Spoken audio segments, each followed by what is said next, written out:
Okay guys, packing has started. Just to give you a brief, this is a thin cotton pajama for the areas which are warm, and that is a thermal pajama for the high altitude areas and cold.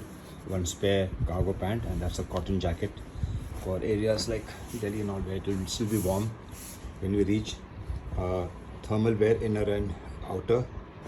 That's thermal wear inner and outer, and this is a thermal waterproof pant which will come over everything. So I can wear this, I can wear cargo, and on top of that I can wear this. So totally protected.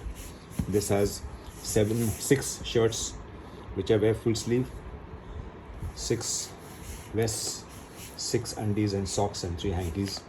Toiletries. This is the minus 20 degrees with a fur lining for the head area.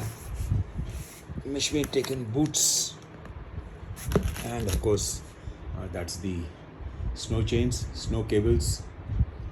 These are some accessories. These are mandatory accessories that you will need: tow chain, air pump, fire cylinder, camping stove, and whatever little bit oxygen cylinder. One oxygen cylinder is in Delhi, which has been picked up with Arun. I'm taking this along. At Chandigarh we'll see whether there is place, otherwise I will leave it at the hotel and pick it up on the way back.